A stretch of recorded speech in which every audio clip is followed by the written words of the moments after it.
हाँ जी, तो last class में हम लोग स्फेरिकल मिरर का डिस्कशन शुरू किए थे क्या? हाँ सर, यस तक बताया था। हैं? फोकल लेंथ तक बताया था आपने। अच्छा, ठीक है। यस सर, टर्मिनोलॉजी होगी। हम्म। यस सर, ये टर्मिनोलॉजी होगी थी। एक बच्चा भेजा था, देखें उनका क्या है।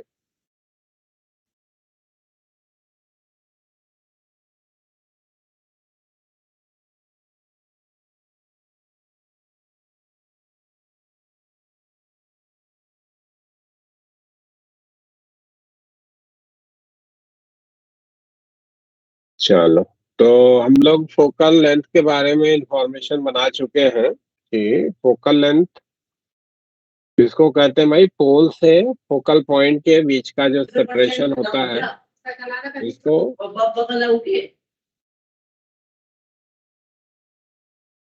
अरे भाई बंद तो कर ले माइक, उसके बाद से बातें कर।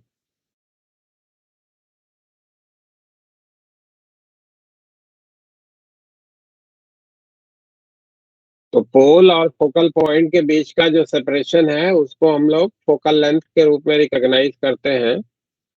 और साथ में ये भी आपको बताया गया होगा कि जो प्लेन अगर आप एक कंसिडरेशन में लेते हैं जो कि फोकल से जाता है और साथ में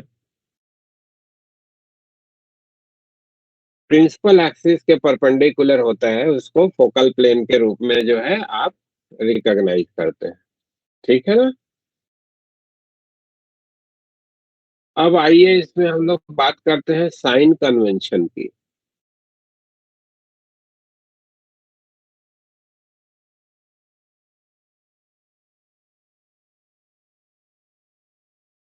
साइन कन्वेंशन जो हम लोग यूज करेंगे अपने पूरे ज्योमेट्रिकल ऑप्टिक्स के डिस्कशन के दौरान, उसमें पहली चीज तो ध्यान रखना है मिरर के लिए जो भी measurement along the principal axis होगा that is going to be perform from the pole of the mirror. ठीक है? पहला information, all the measurement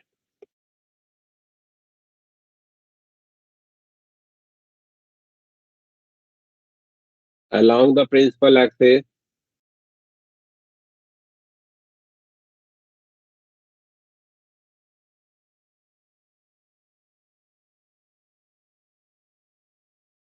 will be performed from pole of the mirror। ठीक है? और रे के डायरेक्शन के जो मेजरमेंट होंगे वो हम लोग पॉजिटिव लेंगे और रे के अपोजिट डायरेक्शन के जो मेजरमेंट होंगे वो हम लोग नेगेटिव लेंगे। Measurement in the direction of रे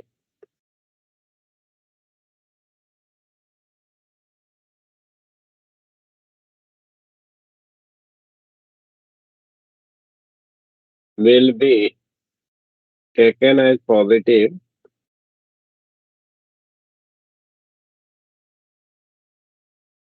and in direction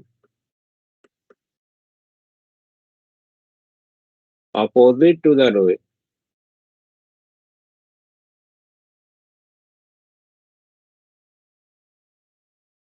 will be taken as negative। ठीक है? रे के डायरेक्शन का जो मेजरमेंट होगा वो हम लोग पॉजिटिव लेंगे और रे के अपोजिट डायरेक्शन का जो मेजरमेंट होगा वो नेगेटिव लेंगे। पहली चीज तो ये ध्यान रखिएगा कि ये एक कन्वेंशन है। साइन कन्वेंशन जो हम बता रहे हैं ये कोई रूल नहीं है। आपको हो सकता है कि डिफरेंट बुक्स को आप फॉलो करें तो आपको अलग अलग कन्वेंशन जो है वो बुक्स में मिले, लेकिन अगर कन्वेंशन को बदलोगे तो उसी के करेस्पॉन्डिंगली स्लाइटली जो है वो फॉर्मूलों में भी मॉडिफिकेशन होगा। इसलिए आप ये कन्वेंशन होने के बावजूद इसे रूल की तरीके से ही याद रखिए, ठीक है ना? Okay sir. जी सर। हाँ, यस सर। है कन्वेंशन, लेकिन इसको रूल की तरीके से ही आप यूज करेंगे, ऐसा मान के चलिए, ठीक है? अब एक ही कन्वेंशन को पकड़ के आपको सारे वर्किंग में जो है वो अप्लाई करना है। अब जैसे मान लो कि ये हमारा कॉनकेव मिरर है, कॉनकेव मिरर को आप कन्वर्जिंग मिरर भी कहते हैं। तो आपके पास इंफॉर्मेशन क्या है कि parallel to the principal axis जो रे होती है वो after reflection from the mirror focus से जाती है ना? तो ये इसका फोकल पॉइंट है और यहाँ पे कहीं इसका सेंटर ऑफ कर्वेचर होगा। अब अगर इसकी फोकल लेंथ का मेजरमेंट आपको लिखना है तो आपका इंफॉर्मेशन क्या है कि पोल से आपको मेजरमेंट लेना है, यहाँ से मेजरमेंट लेना है। तो यहाँ से फोकस तक जाओगे तो आप रे के अपोजिट डायरेक्शन में जा रहे हो, यस सर। तो इसका फोकल लेंथ जो है वो निगेटिव लिखा जाएगा। और यहाँ से सेंटर ऑफ कर्वेचर पे जा रहे हो तो रेडियस ऑफ कर्वेचर फिर से इसका निगेटिव लिखा जाएगा, है ना? यस तो सर। इसका focal length as well as radius of curvature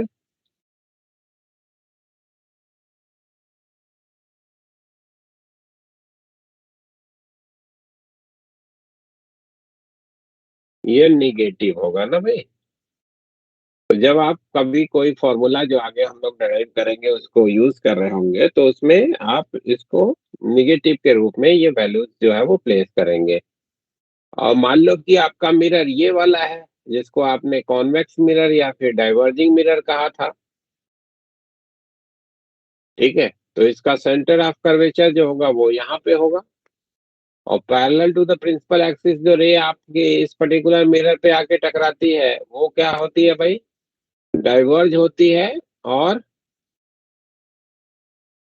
जिस पॉइंट से डाइवर्ज होते हुए अपना अपीयरेंस ले रही होती है वो उसका फोकल पॉइंट कहलाता है ना? Yes sir. अब जरा देखो तो ये पोल से अगर आप इस फोकस तक जाना है तो आपको रे के डायरेक्शन में जाना है, या पोल से सेंटर ऑफ कर्वेचर तक जाना है तो आपको अगेन रे के डायरेक्शन में जाना है। तो जब आप इस पर्टिकुलर मिरर से रिलेटेड बातें कर रहे होंगे और जहां कहीं भी फोकल लेंथ की numerical value, radius of curvature की न्यूमेरिकल वैल्यू आपको लिखनी होगी तो you will place it as a positive, है ना? Yes sir. ठीक है? Yes sir. Focal length as well as radius of curvature, radius of curvature should be placed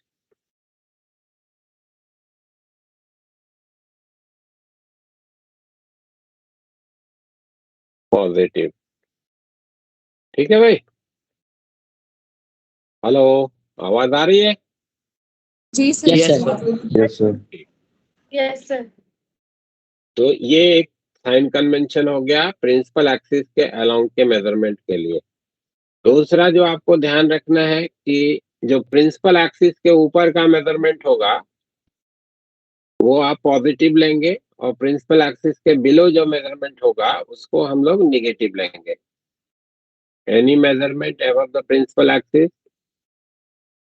any measurement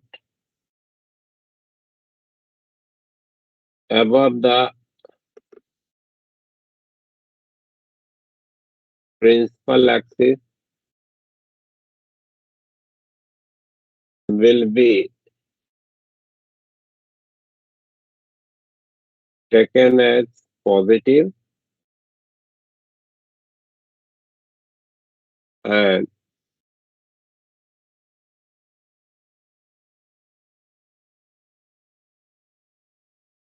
below the principal axis as negative।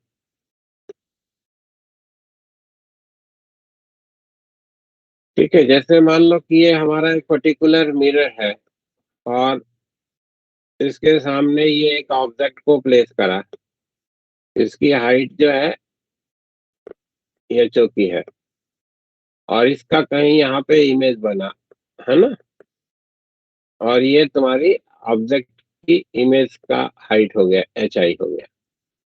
तो जब आप इसकी numerical value को place कर रहे होंगे तो HO को आपको पॉजिटिव लेना है और HI को आपको नेगेटिव लेना है, ठीक है ना। प्रिंसिपल एक्सिस के ऊपर का जो मेजरमेंट है वो हम लोग पॉजिटिव लेंगे, प्रिंसिपल एक्सिस के नीचे का जो मेजरमेंट होगा it will be taken as negative. ठीक है भाई। जी सर। Yes sir. तीसरा, अगर कहीं पे मान लो कि एंगुलर मेजरमेंट की बात आती है ना, तो एंटी क्लॉकवाइज एंगुलर मेजरमेंट को हम लोग पॉजिटिव लेंगे और क्लॉकवाइज एंगुलर मेजरमेंट को हम लोग नेगेटिव लेंगे। Anti clockwise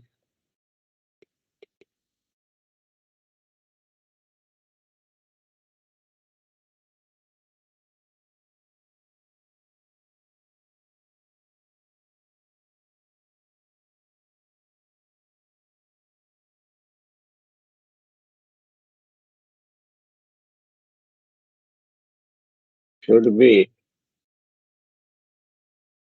taken as positive and clockwise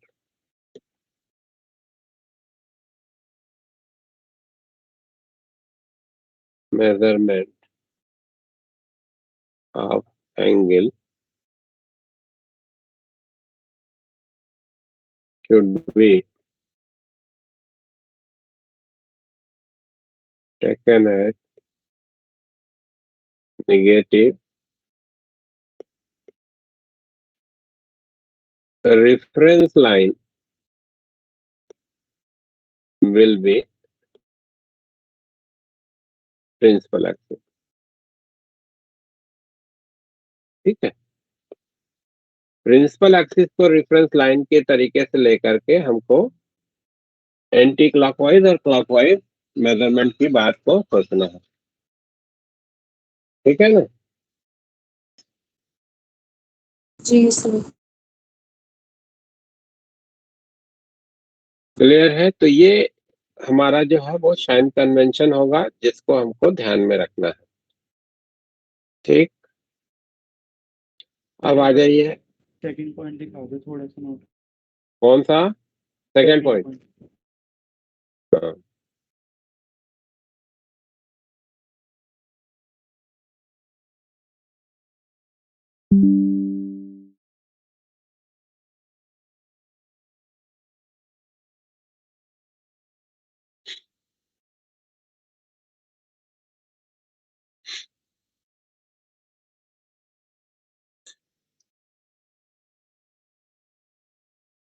हो गया। जो भी हम लोग का डिस्कशन है वो सारा का सारा पैराएक्सियल रे के लिए रिस्ट्रिक्टेड है। ये चीज को आपको बराबर ध्यान में रखना है। ठीक है ना। Yes, sir. हाँ, तो जो रे डायग्राम हम लोग बनाएंगे में भी हो सकता है कि रे को हम लोग प्रिंसिपल एक्सिस से काफी दूर भी दिखाएं, बट जो है आप ये मान के चलेंगे कि वो बहुत दूर नहीं है। या इंक्लिनेशन भी रे का हो सकता है कि प्रिंसिपल एक्सिस से बड़ा आपको दिखे फिगर में, बट आप ये मान के चलेंगे कि वो केवल सिंप्लिसिटी ऑफ पिक्चर के लिए जो है वो दिखाया जा रहा है, वो सब पैराएक्सियल रेज ही है।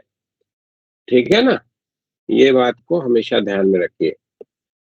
क्योंकि जो फोकल पॉइंट आपने डिफाइन करा था जिसमें आपने कहा था कि parallel to the principal axis जो रेज है they are going to converge at a particular point and that point was no recognised as the focal point. वो एक्चुअल में जैसे जैसे आप प्रिंसिपल एक्सिस से दूर होते जाते हैं वैसे वैसे कन्वर्जेंस का पॉइंट जो है वो पोल की तरफ सरकता जाता है। ठीक है, तो अगर बहुत दूर की रे के लिए आप देखेंगे तो उसके लिए फोकल पॉइंट अलग मिलेगा और करीब के लिए जो है जो प्रिंसिपल एक्सिस के करीब की रे है उसके लिए फोकल पॉइंट अलग मिलेगा। तो एक डिस्टिंग्विश फोकल पॉइंट आप तभी पा पाओगे जब आप केवल पैरा एक्सियल रे के लिए ही बात कर रहे हो। क्लियर है। स्फेरिकल मिरर के केस में। बट पैराबोलिक मिरर के केस में ऐसा नहीं है, पैराबोला की तो प्रॉपर्टी ही है, ये सब लाइन जो इस पर्टिकुलर रेफरेंस लाइन के पैरेलल जाएंगी वो सब जो है फोकस से जाती हैं, वो तो पैराबोला की प्रॉपर्टी है। तो पैराबोलिक मिरर के केस में ऐसी सिचुएशन नहीं है, वहां पे डिस्टिंग्विश पॉइंट पे ही सारी के सारी रेज जो है वो कन्वर्ज होंगी। बट स्फेरिकल मिरर के केस में ऐसा नहीं है ना। सर थर्ड पॉइंट भी देखना था। लीजिए नोट करिए।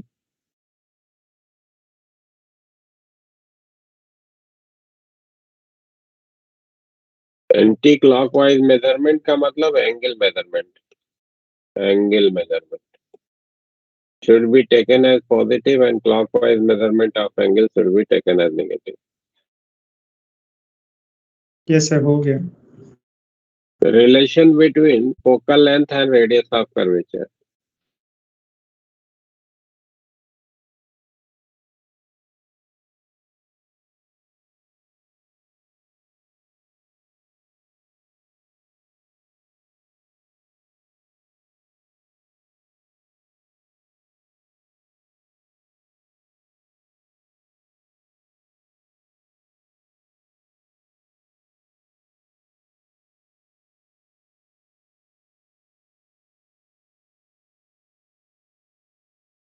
ठीक है, तो आइए बात करते हैं दोनों के बीच रिलेशन को, बनाते हैं कि क्या बनता है।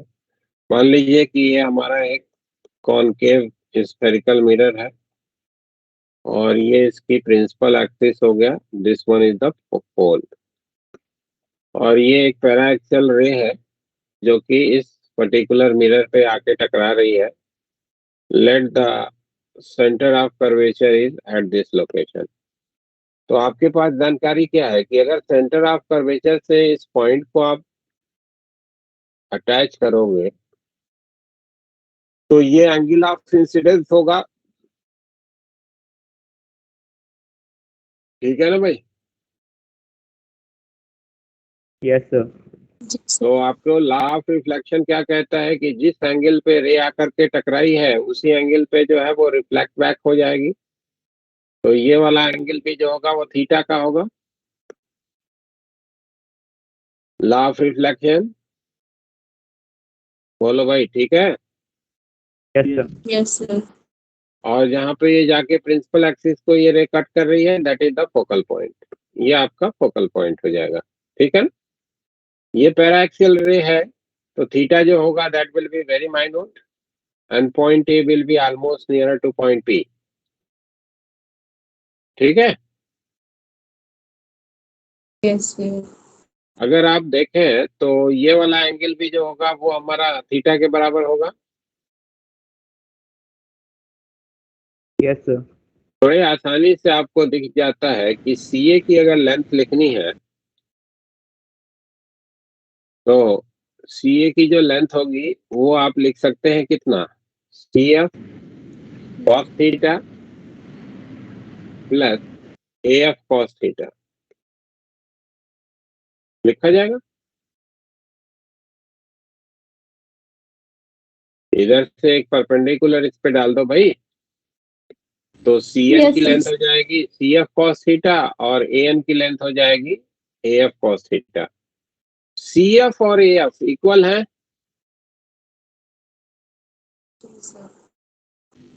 Yes sir. सी एफ और ए एफ जो है वो इक्वल है।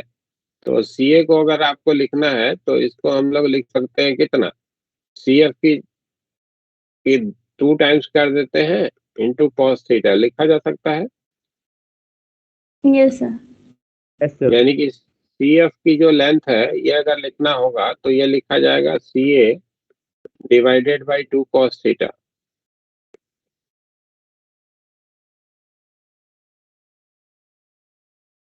क्यों भाई, ठीक है। Yes sir. अगर ये पैराएक्सियल रे है तो थीटा बहुत छोटा होगा। पैराएक्सियल रे थीटा इज वेरी स्मॉल होगा ना भाई। अगर ये जो पॉइंट ए है वो पी के बगल में है तो थीटा की वैल्यू बहुत छोटी होगी ना। Yes sir. जी सर। तो कॉस थीटा को हम लोग 1 लिख सकते हैं,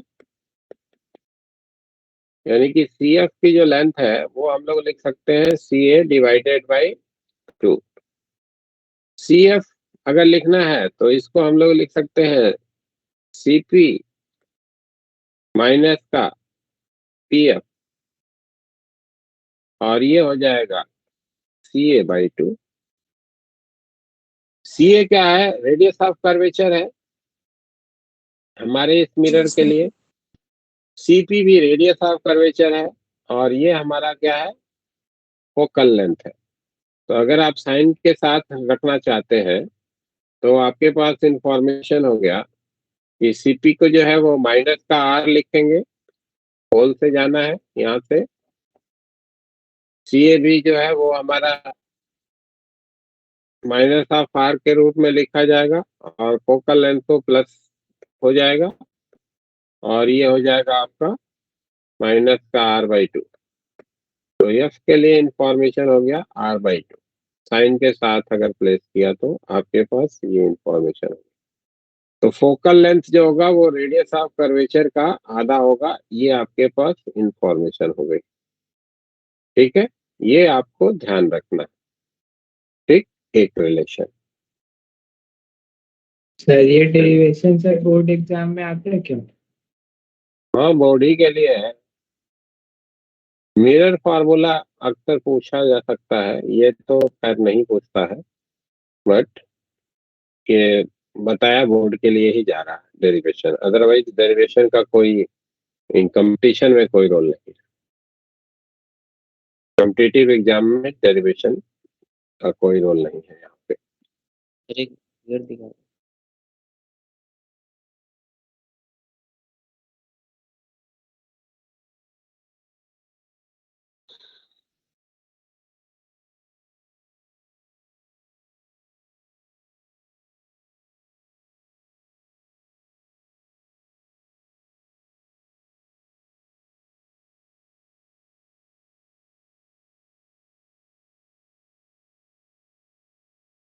हो गया सर। मिरर फार्मूला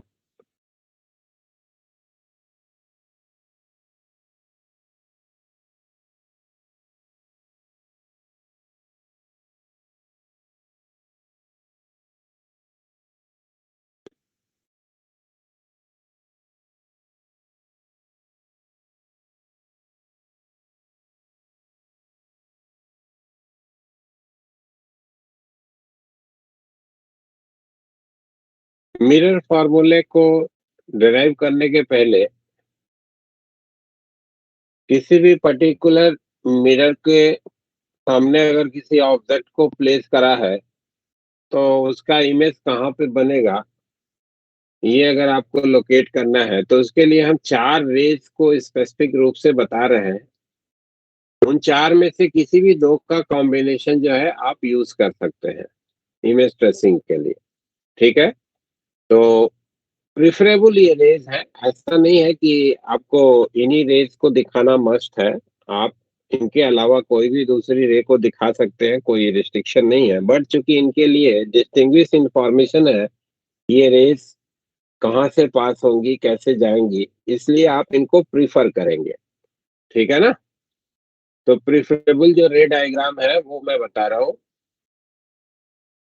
एक रे जो आप किसी ऑब्जेक्ट के इमेज को ट्रेस करने के लिए यूज कर सकते हैं, पहले हम कॉनकेव मिरर के लिए बता दे रहे हैं और फिर कॉन्वेक्स के लिए उसी के करेस्पॉन्डिंग बता रहे हैं।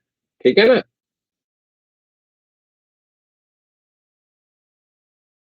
मान लीजिए कि एक ऑब्जेक्ट है जो कि इस पर्टिकुलर कॉनकेव मिरर के फ्रंट में प्लेस किया गया ए बी।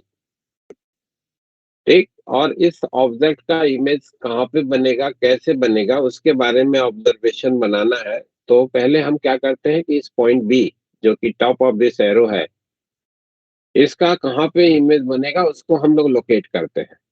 ठीक है, तो अपने रे डायग्राम को रिप्रेजेंट करने के लिए एक रे जो आप यूज कर सकते हैं, parallel to the principal axis जो रे होगी, that is going to pass through the focal point. ठीक है ना? तो आप एक रे ये यूज कर सकते हैं, parallel to the principal axis ray डाला और ये फोकस से जाएगी, ऐसा आपके पास क्लियर इंफॉर्मेशन है ना?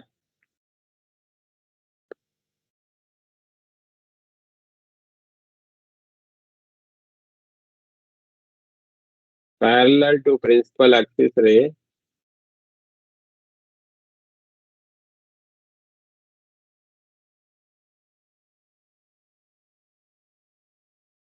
pass through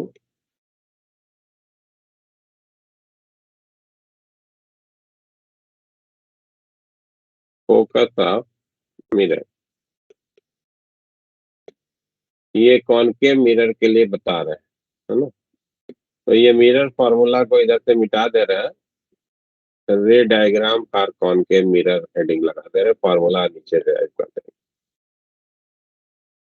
रे diagram for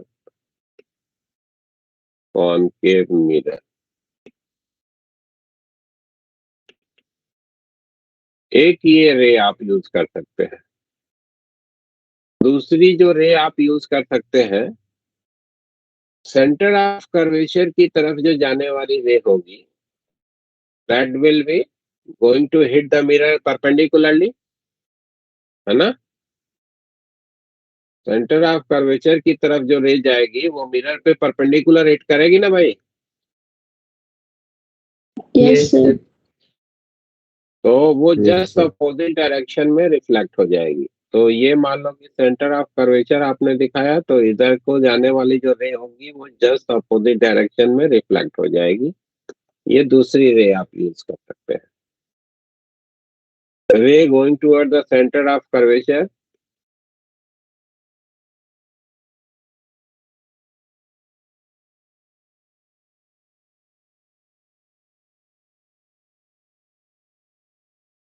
centre of curvature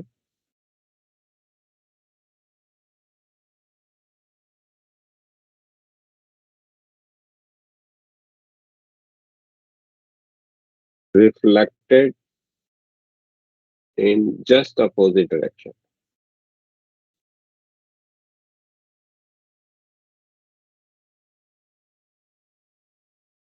just opposite direction में क्यों हो रही है? क्योंकि ये जाके मिरर पे नॉर्मल हिट कर रही है। तो आपको मालूम है कि नॉर्मल हिट हुई है तो जैसे आई थी वैसे लौट जाएगी।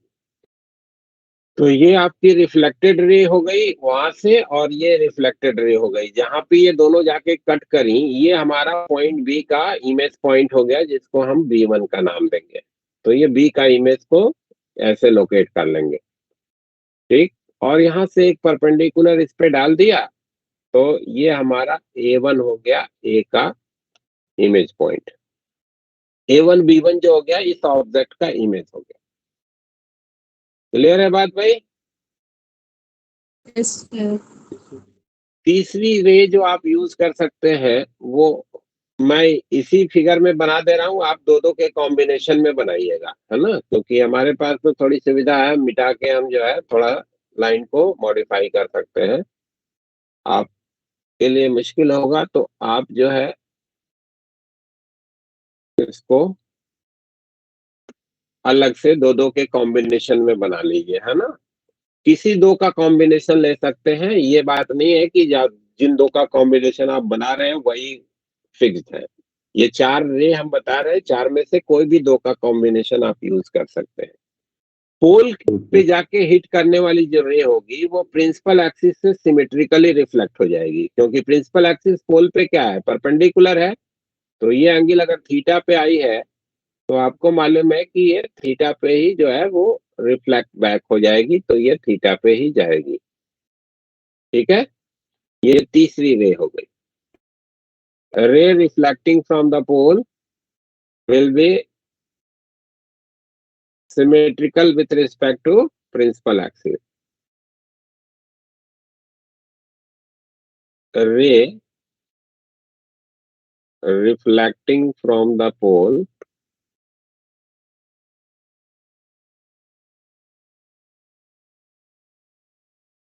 will be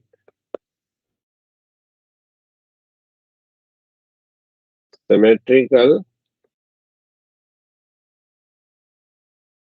with respect to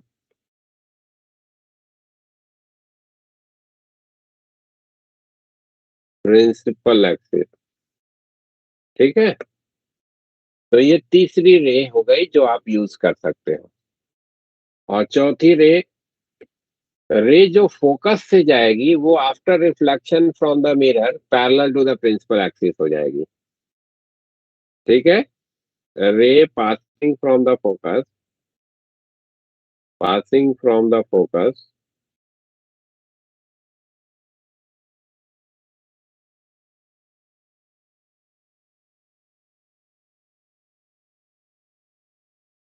will be reflected parallel to the principal axis। ठीक है, ये 4 रेज हो गई जो क्लियरली आपको मालूम है कि कैसे जानी है। तो आप इन्हीं को यूज करने का प्रयास करेंगे जब भी आपको रे डायग्राम बनाना है। ये चौथी रे हम यहाँ दिखा रहे हैं, ये गई फोकस से गई, तो ये जब रिफ्लेक्ट होगी तो ये parallel to the principal axis हो जाएगी। ये ऐसे इन चारों का इंटरसेक्शन पॉइंट V1 ही होगा। आप इनमें से किसी भी दो का कॉम्बिनेशन लेकर के आप अपना रे डायग्राम बना सकते हो। ठीक है भाई, चारों रेज क्लियर है आप सबको? Yes sir. Yes. Yes sir. इसी तरीके से कॉन्वेक्स मिरर के लिए भी 4 बता देते हैं, यही चारों स्पेसिफिक।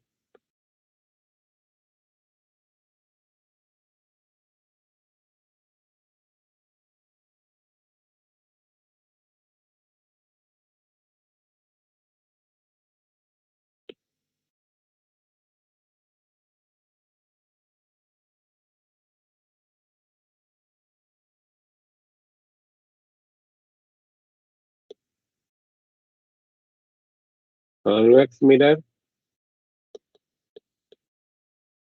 ये आपका हो गया convex mirror.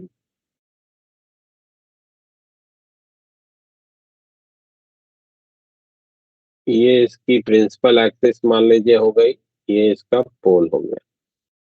In front of the mirror ये हमने एक ऑब्जेक्ट को प्लेस किया, ए बी को।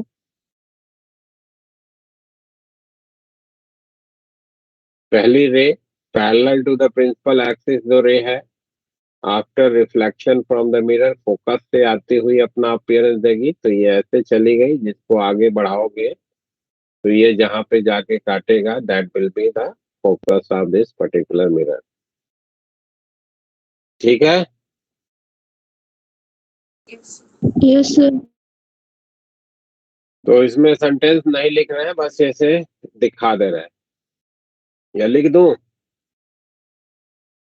तो सर दूसरी रे जो पोल पे जाके टकरा रही है, ये पोल पे जाके टकरा रही है, सिमेट्रिकली प्रिंसिपल एक्सिस के रिफ्लेक्ट हो जाएगी। ये इंसिडेंट रे हो गई, ये रिफ्लेक्टेड रे हो गई। ये थीटा पे आई थी, थीटा पे ही रिफ्लेक्ट होगी प्रिंसिपल एक्सिस के साथ। ये एक रिफ्लेक्टेड रे है, ये दूसरी है। दोनों को आगे एक्सटेंड करेंगे तो ये जाके यहाँ पे काटेंगे दोनों एक दूसरे को। ठीक है ना, तो this will be the image of B1। इधर से एक परपेंडिकुलर प्रिंसिपल एक्सिस पे डाल देंगे तो ये आपका A1 B1 जो हो गया वो आपके ऑब्जेक्ट AB का इमेज हो जाएगा।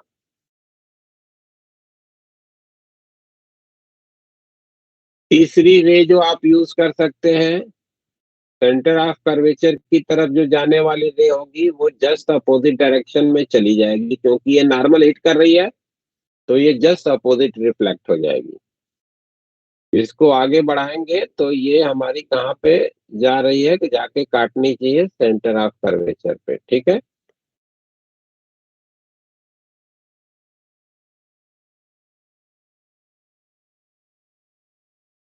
और चौथी जो रे आप यूज कर सकते हैं वो फोकस की तरफ जो जाने वाली रे होगी वो after reflection from the mirror parallel to the principal axis हो जाएगी। तो ये फोकस की तरफ जा रही थी रे। Yes, sir. थोड़ा इसको हटा दें।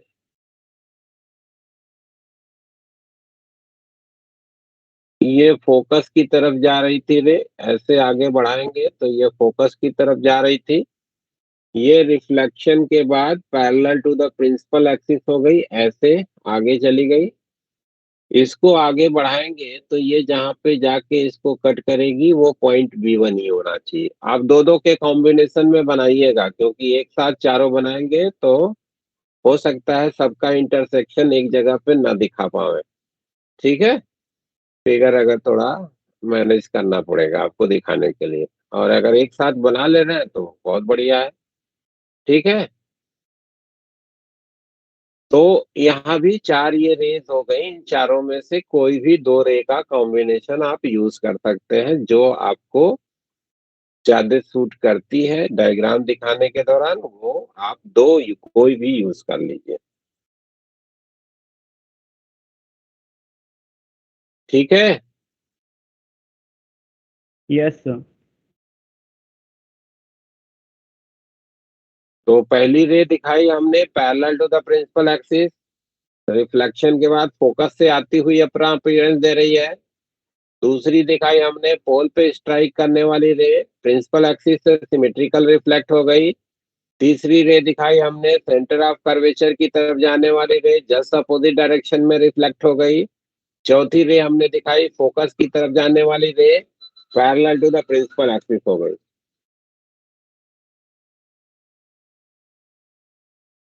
ठीक है, Yes, sir. तो ये चार में से कोई भी दो का कॉम्बिनेशन यूज करके आप अपना जो है इमेज की ट्रेसिंग कर सकते हैं। ठीक है, और रे डायग्राम बनाने का हमेशा प्रयास करिएगा हर प्रॉब्लम में। बेटर होता है रे डायग्राम से, अंडरस्टैंडिंग थोड़ी बेटर बनती है। ठीक है ना, अब आ जाइए मिरर फॉर्मूला बनाते हैं।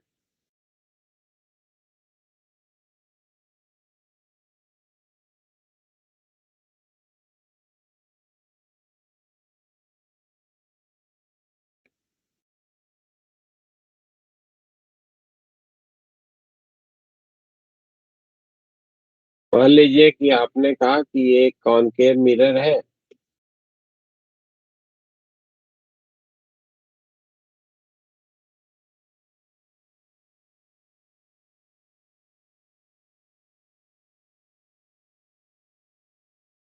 इसका ये प्रिंसिपल एक्सिस है, ये पोल ऑफ द मिरर हो गया, और ये एक ऑब्जेक्ट हो गया जो कि ए बी के रूप में हमने दिखा दिया। इसका इमेज ट्रेस करने के लिए एक ये रे लिया हमने जो कि parallel to the principal axis है, रिफ्लेक्शन के बाद फोकस से चली गई, ये फोकल पॉइंट हो गया। दूसरी हमने रे ली जो कि पोल पे जाके स्ट्राइक कर रही है, ये सिमेट्रिकली रिफ्लेक्ट हो गई और जाके कहीं यहाँ पे इंटरसेक्ट कर गई इसके साथ। ये बी का इमेज हो गया B1, और यहाँ से एक परपेंडिकुलर हमने डाल दिया, ये आपका A1 हो गया। मान लो कहीं यहाँ पे इसका सेंटर ऑफ कर्वेचर है। ठीक है भाई, हेलो, ठीक है। Yes, sir. Yes. Yes, sir.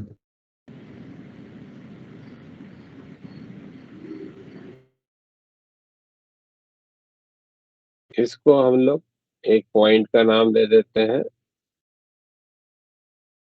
N point कह देते हैं।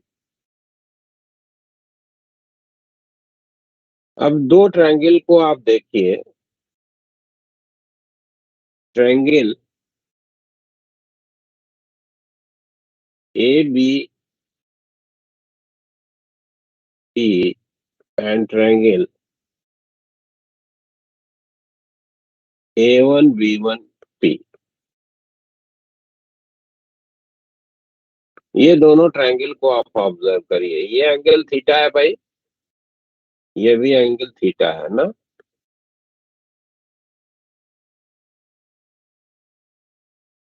है ना, तो दोनों सिमिलर ट्रायंगल है क्या? Yes sir. दोनों सिमिलर ट्रायंगल लाइक होगा। आपने बनाना था, हैं, क्या बोला बेटा? आपने जैसे बनाया वैसे ही बनाना था। मतलब एक्चुअली मैंने कुछ और किया। दूसरा डायग्राम बना दिया है, दूसरी रे ले ली है। Yes sir. हाँ, तो आप यही रे दिखाओ ना, क्योंकि हम इसी रे में प्रूव करेंगे ना। तो फिर आपको दूसरा रे बनाओगे तो फिर गड़बड़ हो जाएगा। प्रूफ तो हम इसी में कर रहे हैं ना, फॉर्मूला। तो यही डायग्राम यस। बनाइए फिलहाल। ठीक है, सेम डायग्राम यही बनाइए। तो ABP और A1B1P, ये दोनों ट्रायंगल सिमिलर ट्रायंगल है भाई। तो आपके पास जानकारी है कि AB और A1B1 का जो रेशियो होगा वो लिखा जाएगा AP और A1P के रेशियो से लिखा जाएगा। Yes, sir. यस। एक हम केवल समझने में सुविधा के लिए यहां से क्या कर रहे हैं कि एक परपेंडिकुलर इस पे डाल दे रहे हैं एम पॉइंट। ये हमारा पॉइंट एम हो गया। ये एम पॉइंट और पी पॉइंट ऑलमोस्ट सेम है। क्यों? क्योंकि आपको मालूम है कि एन पॉइंट जो है वो पी के बहुत करीब है। एन जो पॉइंट पॉइंट एन है that is very nearer to the P, क्योंकि पैराक्सियल रे है भाई, है ना। तो एन पॉइंट जो है वो पी के बहुत करीब है, तो एम भी जो है ऑलमोस्ट पी के साथ मर्जी होगा। ठीक है, बट फिगर में हमने दूर दूर दिखाया है, तो एक एम पॉइंट यहाँ पे दिखा दिया। एम और पी आइडेंटिकल पॉइंट ही हैं, ऐसा आपको दिख रहा है। अब जरा ट्रायंगल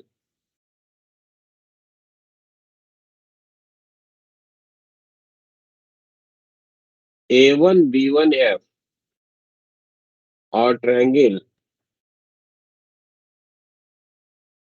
MNF, इन दोनों को देखिए। ये दोनों ट्रायंगल भी सिमिलर हैं।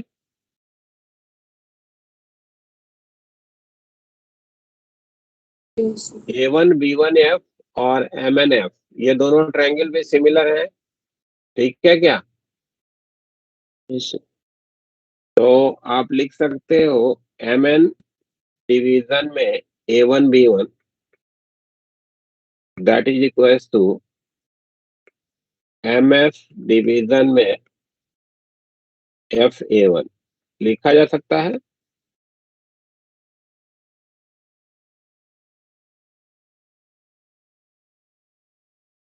Yes, sir. साथ में आपके पास जानकारी अगली क्या बन रही है कि MN और AB इक्वल है। MN इक्वल टू AB है। Yes, sir. तो ये दोनों इक्वेशन के जो लेफ्ट साइड है ये इक्वल है, तो दोनों के राइट साइड भी इक्वल होंगे।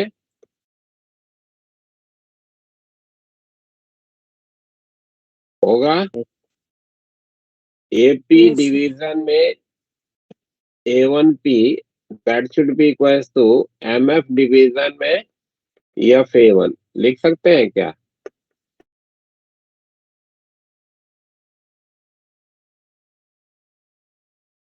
AP क्या है? ऑब्जेक्ट का position from the pole. Yes sir. Generally जो है हम ऑब्जेक्ट पोजीशन को यू से दिखाएंगे, object position from pole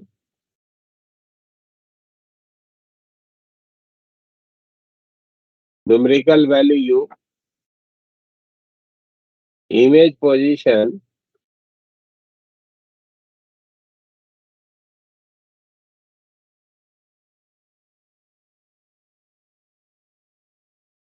from pole V, focal length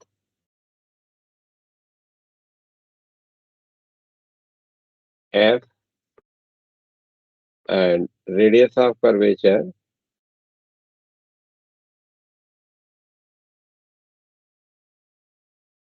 R है। ये सिंबल हम लोग यूज करेंगे, ठीक है ना। ऑब्जेक्ट पोजीशन के लिए U, इमेज पोजीशन के लिए V, फोकल लेंथ के लिए F और रेडियस ऑफ कर्वेचर के लिए R का सिंबल यूज करना है। तो ऑब्जेक्ट पोजीशन है AP, P से A तक जाना है भाई, रे के अपोजिट जा रहे हैं, तो इसको आप क्या लिखोगे? माइनस का U लिखा जाएगा। yes sir, A1P, P से A1 तक जाना है, रे के Negative. अपोजिट जा रहा है, माइनस का V लिखेंगे। yes sir, MF इक्वल किसके है? PF के भी। MF और PF इक्वल है, क्योंकि M point P sir. Point के ऑलमोस्ट हटा हुआ है, और F A1 को लिखना है, तो इसको हम लोग P A1 माइनस का PF लिख सकते हैं क्या? F A1 को yes sir, लिख सकते हैं। PF क्या है? P से पोल से फोकस तक का Focus है। सेपरेशन है, तो इसको Focus. माइनस ऑफ F लिखेंगे। yes sir, PA1 क्या है? इमेज की पोजीशन है, माइनस का V से लिखेंगे, और PF क्या है? फोकल लेंथ का रिप्रेजेंटेशन है, तो माइनस माइनस प्लस से F हो जाएगा। लिखा जा सकता है इतना। yes sir, लिखा जा सकता है। तो दोनों क्रॉस मल्टीप्लाई कर लेते हैं इसको, तो ये हमारा क्या हो जाएगा? माइनस का UV प्लस का UF that is equal to VF के। क्रॉस मल्टीप्लाई करने पे ये हो जाएगा। जी सर, इसको इधर सर यू माइनस को है? ये सर, माइनस है, ये माइनस है। हाँ बोलिए। ठीक है सर। ठीक है, इसको U भी F से डिवाइड कर दे रहे हैं, तो ये माइनस का 1/F हो जाएगा, ये प्लस का 1/U हो जाएगा, ये अ, ये क्या लिख दिया, ये U, ये प्लस का 1/V हो जाएगा, और ये माइनस का 1/U हो जाएगा। डिवाइड कर दिया है U भी F से, डिवीजन बाई U भी F, U भी F से डिवाइड किया। कैसे आया हैं? सर? एम एन की जगह एपी कैसे आया? किसकी जगह पे? M N bye A1 B1 लिखा है ना? MN/A1 B1 नहीं लिखा है, कहाँ लिखा है? अच्छा, ये सेकंड इक्वेशन यस सर। ध्यान नहीं दिया आपने। देखिए, MN और AB बराबर है, तो दोनों इक्वेशन का लेफ्ट साइड बराबर हो गया, तो दोनों के राइट साइड भी बराबर होंगे ना। Okay sir, yes sir. तो इक्वेशन 1 और 2 के राइट साइड को इक्वल कर दिया है, ठीक है। सर आगे तो आपके पास फॉर्मूला क्या हो गया? 1/V plus 1/U that is equal to 1/F, और F जो होता है R/2 होता है, तो 2/R। तो ये हमारा मिरर फॉर्मूला हो गया। Object position, image position, focal length और रेडियस ऑफ कर्वेचर को कोरिलेट करने का ये फॉर्मूला हो गया। ये इक्वलिटी है, ये वाला थोड़ा बड़ा लिख देते हैं, ठीक है। तो ये ऑब्जेक्ट पोजीशन, इमेज पोजीशन और फोकल लेंथ को कोरिलेट करके लिखने का ये हमारा फॉर्मूला हो गया, ठीक है। जो हमको यूज करना है अपने प्रॉब्लम के डिस्कशन के दौरान। दूसरा एक चीज और, lateral magnification.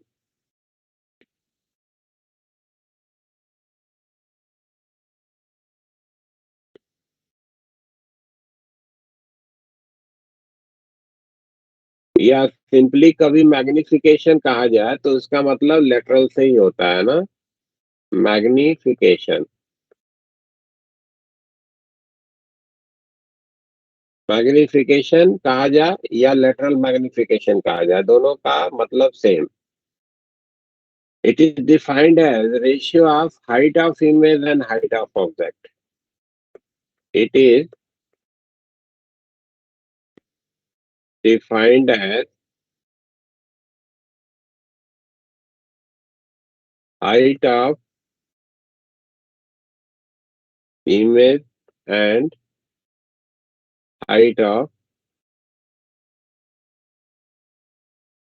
it is defined as ratio of, yeah, ratio लिखो, ratio of height of image and height of object। ठीक है। मैग्निफिकेशन जनरली इसको m से हम लोग रिप्रेजेंट करेंगे, इमेज की हाइट और ऑब्जेक्ट की हाइट का जो रेशियो है इसको हम लोग मैग्निफिकेशन का नाम देंगे। क्लियर है बात? Yes sir. Yes sir. अब जरा ये इक्वेशन नंबर 1 को आप ऑब्जर्व करिए। फ्रॉम इक्वेशन नंबर 1,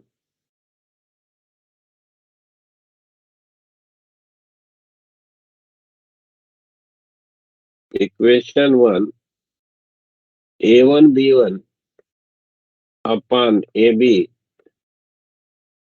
को हम लोग लिख सकते हैं a1p अपॉन ap के इक्वेशन नंबर 1 से लिख सकते हैं ना भाई। ये आपका equation number 1, a1 b1 upon ab, a1p upon ap लिखा जा सकता है। a1 b1 देखिए तो ये प्रिंसिपल एक्सिस के नीचे है, ये इमेज की हाइट हो गई है ना, तो माइनस ऑफ hi लिखेंगे इसको, और ए बी जो है ऑब्जेक्ट की हाइट हो गई, तो ये प्लस का HO लिखेंगे। Yes sir. Yes sir. तो ये हो गया माइनस ऑफ HI और ये हो गया HO। A1 P1 ये आपका है इमेज की पोजीशन फ्रॉम द पोल, तो माइनस ऑफ V लिखेंगे, और AP है ऑब्जेक्ट का पोजीशन फ्रॉम द पोल, तो इसको माइनस ऑफ U लिखेंगे। यानी कि मैग्निफिकेशन को लिखने का फॉर्मूला जो आपने HI अपान HO के रूप में डिफाइन करा था वो इक्वल हो जाएगा किसके, minus of V by U से। मिला ना यहाँ से? तो ये मैग्निफिकेशन का फॉर्मूला हो गया जो आपको ध्यान में रखना है।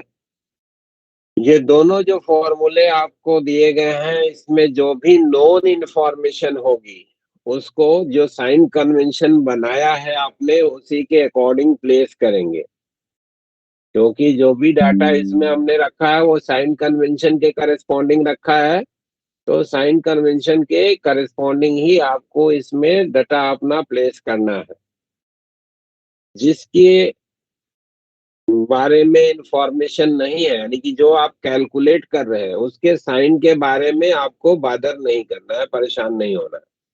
ठीक है, इक्वेशन अपने आप में सफिशिएंट होगा उसके साइन को देने में। ठीक है, यस सर। Yes sir. तो जो भी नॉन इन्फॉर्मेशन होगा उसको आपको साइन के साथ रखना है, जो अननोन है उसका साइन इक्वेशन खुद देगा। ठीक है, और उस साइन को पाने के बाद आपका क्या इंटरप्रिटेशन होगा वो हम अब यहाँ पे आपको बता रहे हैं। अगर मान लीजिए आपने फॉर्मूले से कैलकुलेशन करा और इमेज की पोजीशन आपको निगेटिव मिलती है, if we calculate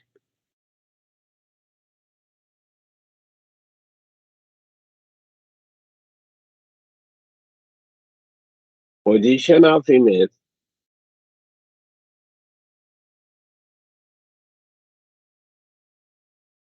V, and it comes out to be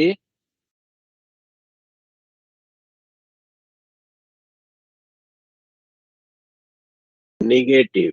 अगर ये निगेटिव मिला तो इसका मतलब क्या हुआ कि रेज जो है इन रियलिटी वहां पे आके कन्वर्ज हुई है, ठीक है ना।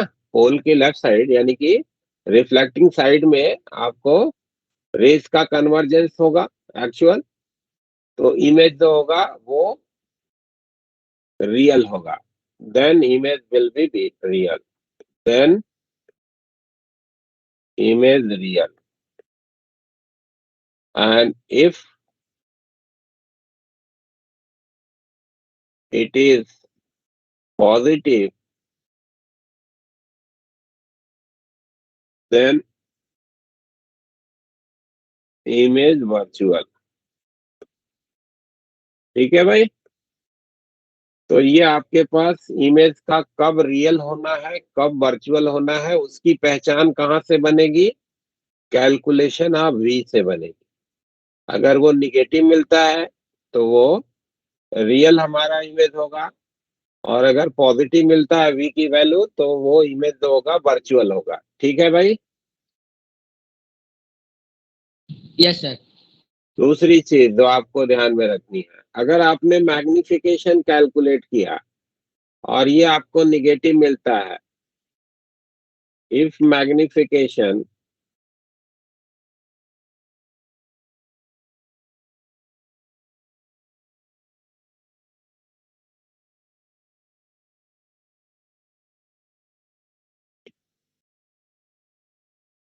comes out to be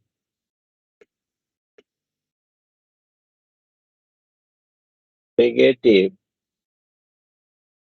then image inverted। If it is positive,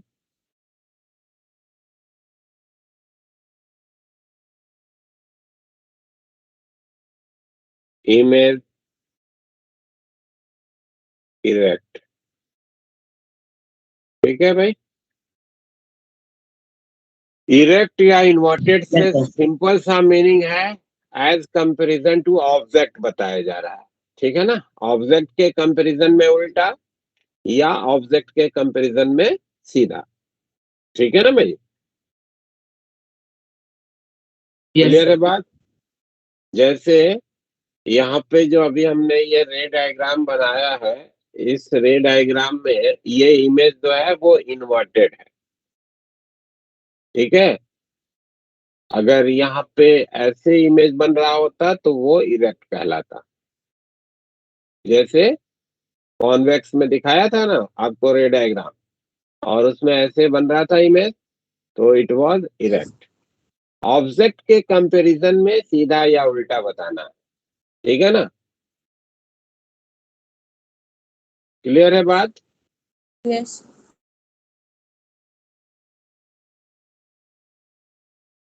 ये दूसरा इंफॉर्मेशन हो गया। इमेज का नेचर यहाँ से जज होगा मैग्निफिकेशन से, और तीसरी इंफॉर्मेशन जो इमेज के बारे में बनेगी वो भी मैग्निफिकेशन से ही बनेगी। अगर मॉड वैल्यू ऑफ मैग्निफिकेशन आपने कैलकुलेट किया, ये एक से बड़ा मिला, तो इमेज जो होगा इनलार्ज होगा।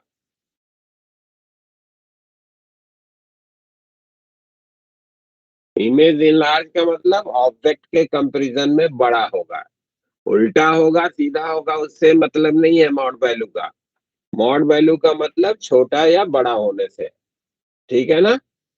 अगर मॉड वैल्यू एक से बड़ी मिली तो इमेज जो होगा इनलार्ज होगा, और अगर मॉड वैल्यू ऑफ मैग्निफिकेशन आपने देखा एक से छोटा है तो डिमिनिश्ड इमेज होगा।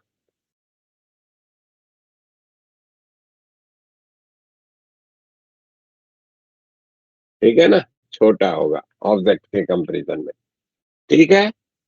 डिमिनिश या इनलार्ज का मतलब कंपैरिजन टू ऑब्जेक्ट है, ऑब्जेक्ट के कंपैरिजन में बड़ा या ऑब्जेक्ट के कंपैरिजन में छोटा।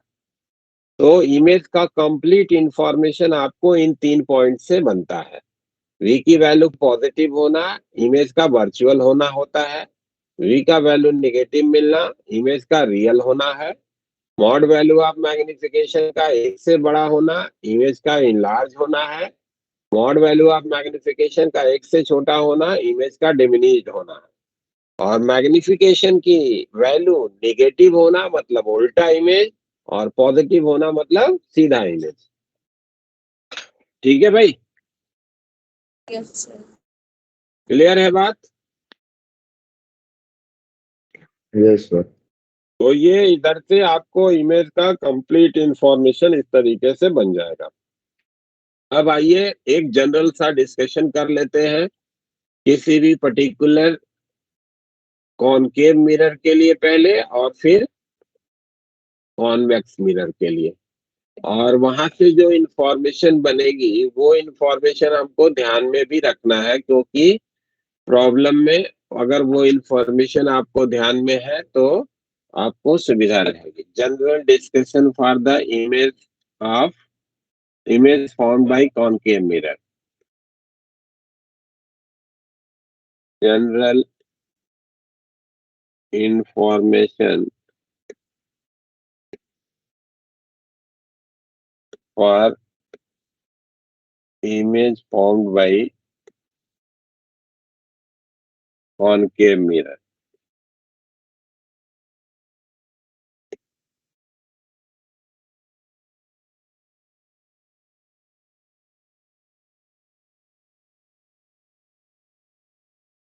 कॉनकेव मिरर से जो इमेज बनता है उसके लिए जनरल इंफॉर्मेशन की बात कर रहे हैं। ये मान लीजिए कि हमारा एक कॉनकेव मिरर है जिसके फ्रंट में हमने एक ऑब्जेक्ट को यहाँ पे प्लेस करा, और इसके इमेज की लोकेशन को हम लोग दिखा रहे हैं। ये हमने डायग्राम बना दिया। ये सेंटर ऑफ कर्वेचर, ये फोकस हो गया, ये आया, इसका ये इमेज हो गया। ए भी मान लो ऑब्जेक्ट है, ये A1B1 आपका इमेज हो गया। ऑब्जेक्ट की जो प्लेसमेंट है वो मान लीजिए कि एक्स डिस्टेंस पे करी है हमने इस मिरर से, और इस मिरर का जो फोकल लेंथ है वो F0 की।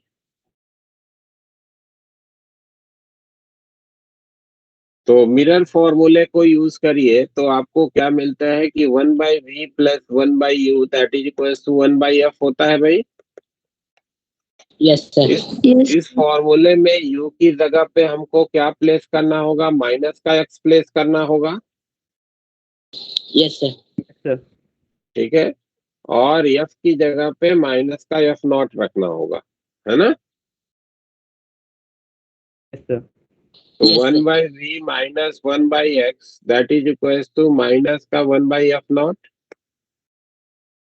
इधर से हमको इंफॉर्मेशन क्या बन गया कि 1/v जो है वो लिखा जाएगा 1/x माइनस का 1/F0, या v के लिए इंफॉर्मेशन हो गया F0x डिवीजन में F0 माइनस x। ये फॉर्मूला हमको मिल गया x सेपरेशन के करस्पॉन्डिंग एक इमेज की पोजीशन का। मैग्निफिकेशन को कैलकुलेट करते हैं तो मालूम है कि ये माइनस का v/u से लिखते हैं आप। v हमारा ये कैलकुलेटेड है, u की जगह पे माइनस का x यहाँ पे रख दीजिए, तो आपको क्या मिलेगा? मैग्निफिकेशन के लिए इंफॉर्मेशन भाई F0 डिवीजन में F0 माइनस का x मिलेगा। Yes sir. तो ये दो इंफॉर्मेशन जो इधर बनाया गया इसको ध्यान में रखिए, और आगे जो बातें कर रहे हैं उसको आपको समझना है। ये इक्वेशन नंबर 2 हो गया।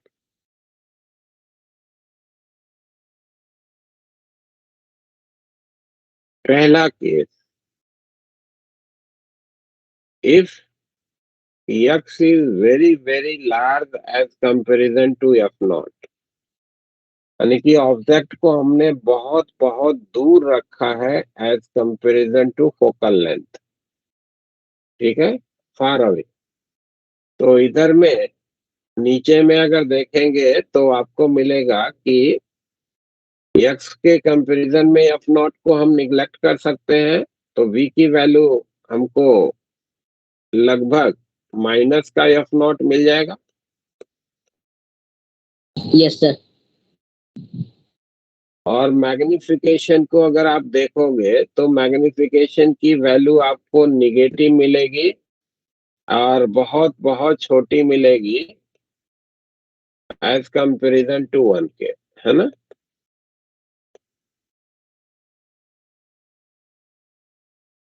मिलेगी, यानी कि अगर कोई ऑब्जेक्ट मिरर से बहुत दूर है तो उसका इमेज जो बनेगा वो फोकस पे बनेगा, उल्टा बनेगा और ऑब्जेक्ट के कंपैरिजन में बहुत छोटा होगा, ठीक है। ये आपके पास एक इंफॉर्मेशन हो गई, ठीक है। अगर ऑब्जेक्ट फार फार अवे है from the mirror, image will be formed at the focus, real होगा image, image formed at focus, real लिख देते हैं पहले, real image is formed at focus, inverted image object के कंपैरिजन में उल्टा होगा एंड हाईली डिमिनिश्ड इमेज, ठीक है ना।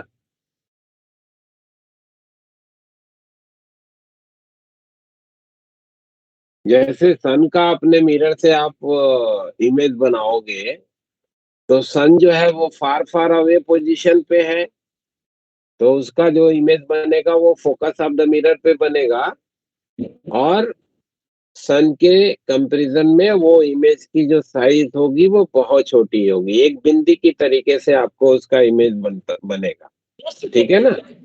जबकि सन की साइज बहुत बड़ी है, ठीक है, और वो उल्टा भी होगा। क्लियर है बात। Yes, sir. दूसरा केस,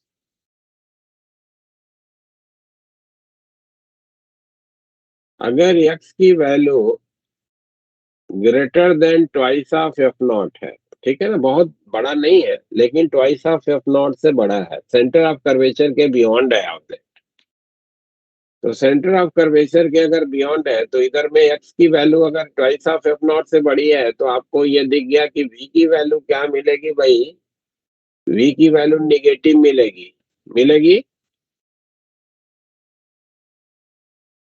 Yes. Yes, sir. और v की वैल्यू जो है निगेटिव मिलने के बाद आपको दूसरी चीज ये भी दिखेगा कि ट्वाइस ऑफ एफ नॉट से छोटी भी मिलेगी।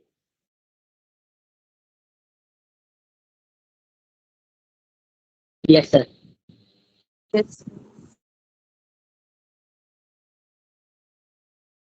मैग्निफिकेशन पे जाइए तो मैग्निफिकेशन आपको क्या दिख रहा है, निगेटिव मिलेगा और मॉड वैल्यू ऑफ मैग्निफिकेशन 1 से छोटा मिलेगा, Yes, ठीक है। तो v आपको निगेटिव हो गया, मैग्निफिकेशन निगेटिव हो गया और मॉड वैल्यू ऑफ मैग्निफिकेशन के बारे में इंफॉर्मेशन हो गया कि लेस देन 1, है ना। तो ऐसे केस में रियल, इन्वर्टेड और डिमिनिश्ड इमेज हो गया,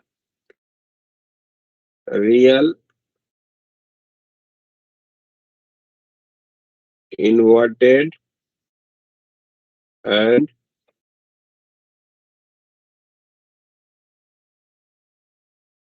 डिमिनिश्ड इमेज, ठीक है ना। yes, sir. तो सेंटर ऑफ कर्वेचर के बियॉन्ड होगा तो इमेज जो होगा वो छोटा होगा, इन्वर्टेड होगा और रियल होगा।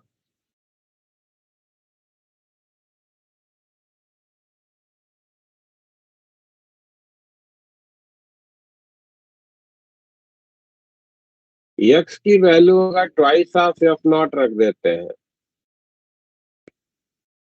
At centre of curvature.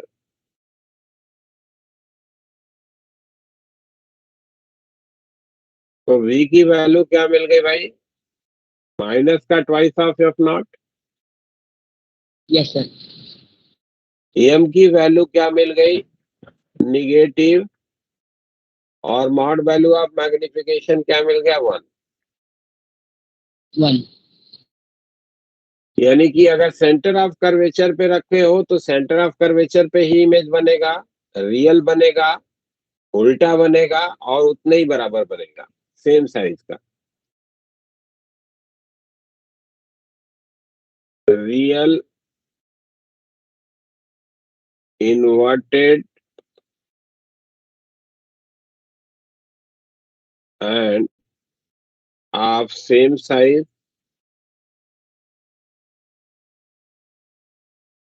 at center of curvature। ठीक है, तो सेंटर ऑफ कर्वेचर पे रियल, इन्वर्टेड और सेम साइज का बनेगा। एक चीज और बहुत क्लियर आप इस डिस्कशन में देखते जाएंगे कि इमेज और ऑब्जेक्ट में जो दूर होगा वो बड़ा होगा, है ना। v और u का रेशियो, v बड़ा है तो मैग्निफिकेशन की मॉड वैल्यू 1 से बड़ी मिलेगी, और u बड़ा है तो मैग्निफिकेशन की वैल्यू मॉड वैल्यू 1 से छोटी मिलेगी ना भाई। Yes sir. ठीक है, तो जो दूर होगा, इमेज अगर दूर है मिरर से तो इमेज की साइज बड़ी होगी, अगर ऑब्जेक्ट दूर है मिरर से तो उसकी साइज बड़ी होगी। एक ये कॉमन भी इंफॉर्मेशन ध्यान में रख सकते हो। ठीक है भाई, ये चौथा पॉइंट देखो, अगर x की वैल्यू एफ नॉट से बड़ी है लेकिन ट्वाइस ऑफ एफ नॉट से छोटी है, जरा देखो कि क्या मिलता है भाई। f की वैल्यू अगर एफ नॉट से बड़ी है, ट्वाइस ऑफ एफ नॉट से छोटी है, तो v की वैल्यू अगर देखेंगे तो निगेटिव तो मिलेगी Yes. और x से बड़ी भी मिलेगी। दिख रहा है यहां से? x की वैल्यू अगर एफ नॉट Yes, से sir. बड़ी लेकिन ट्वाइस ऑफ एफ नॉट से छोटी है तो v की वैल्यू जो होगी वो निगेटिव मिलेगी और x से बड़ी भी मिलेगी। दिख रहा है जी वहां से इस इक्वेशन Yes, से? sir. मैग्निफिकेशन को देखिए तो ये निगेटिव मिलेगा और डिनोमिनेटर आपका एफ नॉट से छोटा हो गया तो मैग्निफिकेशन 1 से बड़ा हो जाएगा मॉड वैल्यू। तो v निगेटिव, मैग्निफिकेशन निगेटिव और मॉड वैल्यू ऑफ मैग्निफिकेशन 1 से बड़ा। Real inverted enlarge image, real inverted and enlarge image. ठीक है क्या? Yes, यही वो रीजन है, हाँ, एफ नॉट से ट्वाइस ऑफ एफ नॉट के बीच का, जिस रीजन में रियल और इनलार्ज इमेज बनता है। ठीक है ना, ट्वाइस ऑफ एफ नॉट से बियॉन्ड में छोटा बनता है, रियल तो बनता है, और एफ नॉट तक में आपको मिलेगा कि रियल रहेगा। एफ नॉट के अंदर जैसे ही हम जाते हैं, अभी देखेंगे, तो वहां पे आपका इमेज जो होता है वो वर्चुअल हो जाता है। ठीक है, तो रियल और इनलार्ज इमेज का रीजन आपको ध्यान रखना है, एफ नॉट से ट्वाइस ऑफ एफ नॉट के बीच में अगर ऑब्जेक्ट है तो उसका इमेज रियल और इनलार्ज बनता है, इन्वर्टेड भी बनता है। ठीक है, यस सर।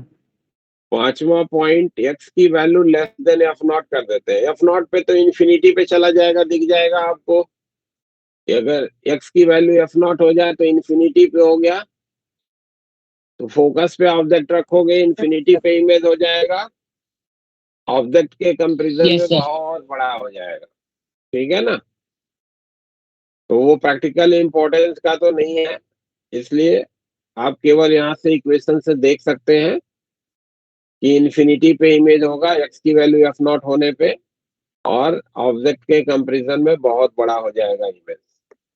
आ जाते हैं सीधे सीधे इंपॉर्टेंस वाले रीजन में। एक्स की वैल्यू एफ नॉट से छोटी, एक्स की वैल्यू एफ नॉट से छोटी होने पे भी देखिए पॉजिटिव मिल गया, इक्वेशन में देखिए। Yes, sir. मैग्निफिकेशन को देखिए, ये भी आपको पॉजिटिव मिल गया।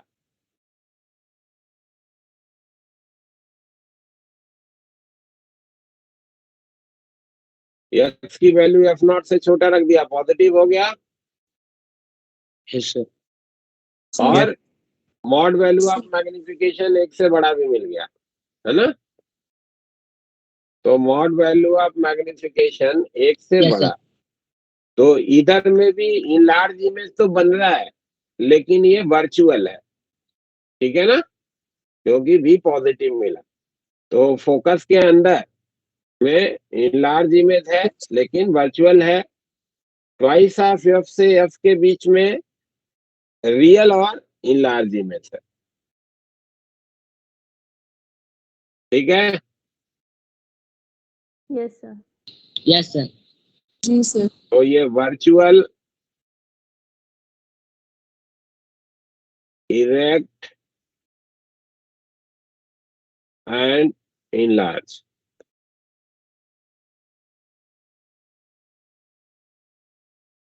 पोल पे चले जाएंगे तो पोल पे अगर ऑब्जेक्ट है तो पोल पे ही इमेज भी बन जाएगा। ठीक है ना, ऑब्जेक्ट अगर पोल पे है तो इमेज भी पोल पे होगा।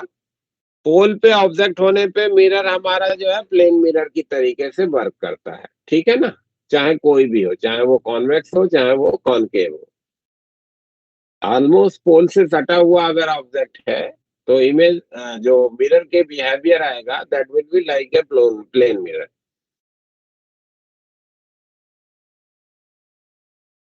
ठीक है, तो ये नोट कर देते हैं। इफ ऑब्जेक्ट is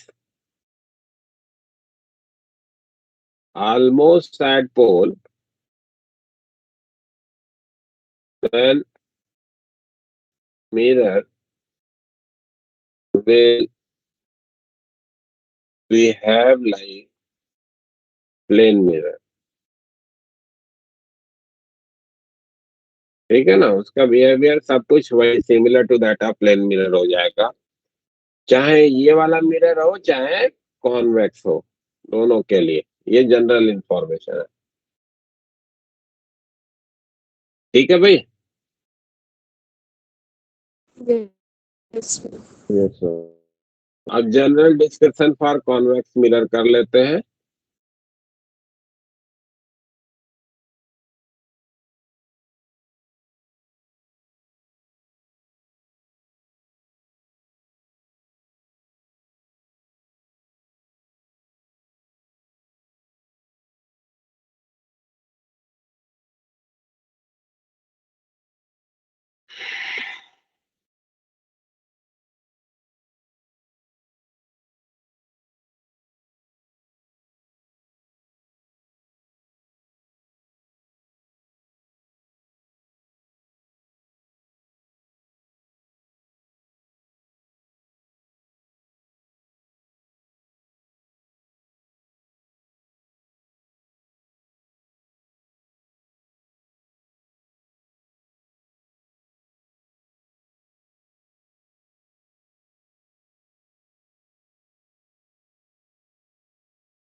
ये मान लो कि आपका कॉन्वेक्स मिरर हो गया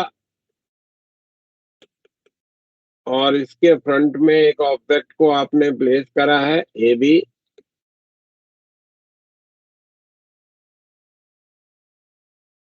एक रे आपने कंसिडरेशन में लिया जो कि ये आके parallel to the principal axis टकराई, रिफ्लेक्शन के बाद फोकस से आती हुई अपना अपीयरेंस देगी, ये जहां एक्सटेंड करेंगे फोकल पॉइंट हो जाएगा। दूसरी रे हमने कंसिडरेशन में ली जो पोल पे आके टकराई, ये सिमेट्रिकली रिफ्लेक्ट हो गई, इसको आगे बढ़ा दिया, ये जहां पे जाकर दोनों एक दूसरे को काटे हैं ये आपका A1 B1 इमेज हो जाएगा। ठीक है भाई। मान लो कि ऑब्जेक्ट Yes. को जो है एक्स डिस्टेंस पे रखा है आपने और फोकल लेंथ इसका F0 का है, तो मिरर फॉर्मूला यूज करिए 1/v + 1/u that is equals to 1/f, 1/v - 1/x that is equals to 1/f0। इसका फोकल लेंथ पॉजिटिव रखोगे इसमें, ठीक है ना, ये साइन के Yes, साथ sir. वैल्यू रखी गई, ठीक है। 1/v that is equals to 1/x + 1/f0। तो v के लिए इंफॉर्मेशन क्या हो गया, F0 x डिवीजन में F0 + x ना, ये v हो गया।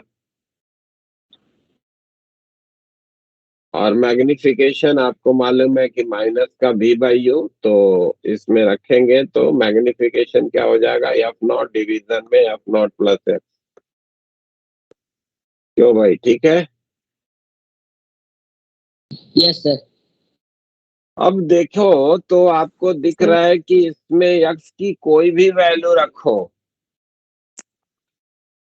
है ना,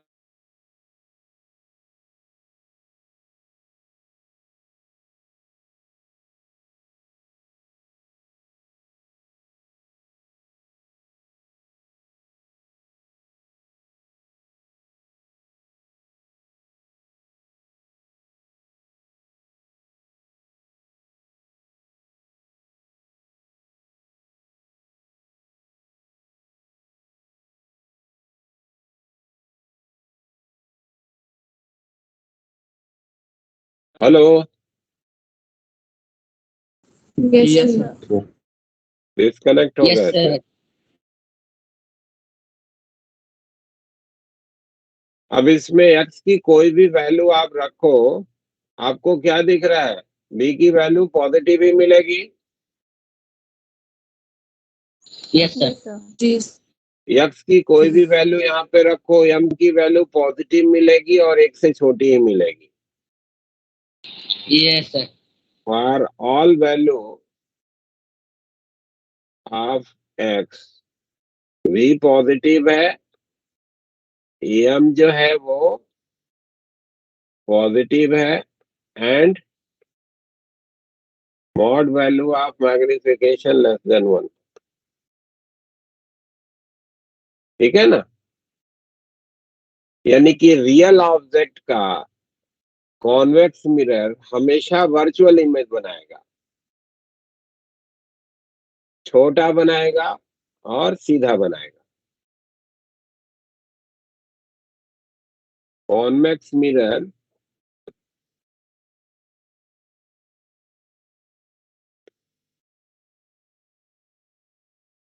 always forms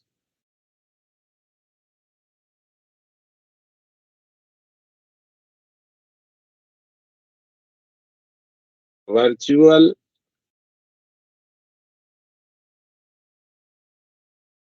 erect and diminished image of real object। ठीक है, रियल ऑब्जेक्ट का ये ध्यान रखिएगा, रियल शब्द यूज किया है ना, रियल ऑब्जेक्ट का ये हमेशा जो है वर्चुअल इरेक्ट और डिमिनिश्ड इमेज बनाता है, ये कॉन्वेक्स मिरर की प्रॉपर्टी हो गई। लेकिन वर्चुअल ऑब्जेक्ट के केस में ये जो है रियल इमेज बनाता है केवल एक कंडीशन में, वो कब, जब with in focus virtual object हो। ठीक है ना, वर्चुअल Yes, sir. ऑब्जेक्ट के ये लिए note ये रियल। कराती हाँ जी जी, क्या बोला? सर, ये वाला पॉइंट नोट करा दीजिए। हाँ ठीक है, नोट कर लो।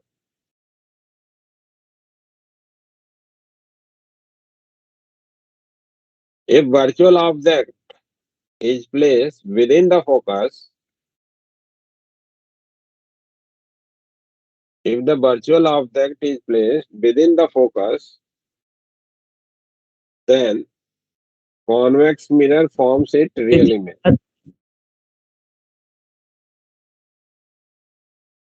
Convex mirror forms its real image. क्यों कह रहे हैं, जरा उसको वर्चुअल ऑब्जेक्ट के लिए आपको बता देते हैं। जैसे मान लो कि ये रे डायग्राम हम बना रहे हैं एक वर्चुअल ऑब्जेक्ट के लिए, ये यहाँ पे जाकर के रे कन्वर्ज हो रही है। ये अगर x डिस्टेंस पे ऑब्जेक्ट हो गया, अब इसके लिए जरा फॉर्मूला बनाओ। x डिस्टेंस के लिए ये ऑब्जेक्ट हो गया, तो 1/v plus 1/x that is equals to 1/f not लिखोगे ना। Yes, sir. Yes, sir. तो 1/v that is equals to 1/f minus 1/x। तो v के लिए इंफॉर्मेशन हो गया f नॉट x डिवीजन में x माइनस का f नॉट। तो अगर x की वैल्यू f नॉट से छोटी होगी तो v निगेटिव मिल रहा है, Yes, sir. ठीक है ना। तो अगर जो है वर्चुअल ऑब्जेक्ट है विद इन फोकस है, तो उस केस में ये रियल इमेज बनाएगा। और वर्चुअल ऑब्जेक्ट भी है तो और किसी दूसरे पोजीशन के लिए ये वर्चुअल इमेज ही बनाता है, ठीक है। तो कॉन्वेक्स मिरर की एक प्रॉपर्टी हो गई कि वर्चुअल ऑब्जेक्ट के केस में वो भी विद इन फोकस अगर है ऑब्जेक्ट, होल और फोकस के बीच में है, तब जाके वो रियल इमेज बनाएगा। बाकी किसी भी पोजीशन पे चाहे रियल ऑब्जेक्ट हो या वर्चुअल ऑब्जेक्ट हो, हमेशा ये इमेज क्या बनाएगा, वर्चुअल ही बनाएगा। क्लियर है बात? Yes, sir. Yes, sir. तो ये हो गया आपका जनरल डिस्कशन। अब इस पे हम लोग एक दो पॉइंट और बताने हैं इसमें, और इस पे प्रॉब्लम्स करेंगे कल की क्लास में, ठीक है ना। Yes, sir. Yes, sir. Yes, sir. ठीक है, तो सर